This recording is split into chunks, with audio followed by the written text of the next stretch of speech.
Hi hello இன்றைக்கி என்ன recipe பார்க்க போகிறோம் பார்த்தீங்கன்னா மஷ்ரூம் மசாலா தாங்க. சப்பாத்தி தோசை இது எல்லாத்துக்குமே ரொம்ப நல்லாயிருக்கும். கண்டிப்பாக ட்ரை பண்ணி பாருங்கள். இதுக்கு ஒரு பேனில் எண்ணெய் விட்டுருக்கேன். எண்ணெய் சூடானதும் சீரகம் போட்டு பொரிஞ்சதுக்கப்புறமா பிரியாணி இலை, பட்டை, கிராம்பு, ஏலக்காய் இது எல்லாத்தையுமே சேர்த்துட்டு பொரிஞ்சதுக்கப்புறமா வெங்காயத்தை போட்டு வதக்கிக்கலாம். கலர் சேஞ்ச் ஆகிற வரைக்கும் நல்லா வதங்கட்டும். இதுக்கு காப்பில் நம்ம ஒரு மிக்ஸி ஜாரில் தக்காளி, ஊற வச்சுருக்க முந்திரி இது எல்லாத்தையும் சேர்த்து நல்லா அரைச்சி எடுத்து வச்சுக்கலாம். இப்போ வெங்காயம் வதங்கிடுச்சு. இதில் மஞ்சள்தூள், மிளகாத்தூள், தனியாத்தூள் சேர்த்துட்டு நல்லா வதக்கிட்டு அரைச்சி வச்சுருக்க தக்காளி பேஸ்ட்டையும் சேர்த்து நல்லா மிக்ஸ் பண்ணி எடுத்துக்கலாம்.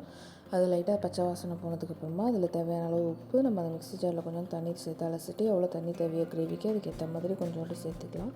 இது கொதித்து வரட்டும். அதுக்கப்புறமா நம்ம நடுவில் இந்த மஷ்ரூம்ஸை நமக்கு என்ன சைஸில் வேணுமோ அதுக்கேற்ற மாதிரி நம்ம கட் பண்ணி எடுத்து வச்சுக்கலாம். இப்போ தண்ணியெல்லாம் கொஞ்சம் வற்றி வந்திருக்கு.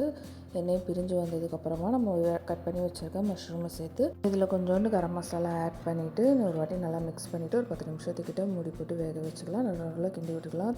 வற்றி வந்ததுக்கப்புறமா கொத்தமல்லி தூவி இறக்கணும்னா சூப்பர் டேஸ்ட்டான மஷ்ரூம் கிரேவி ரெடி. தேங்க்யூ.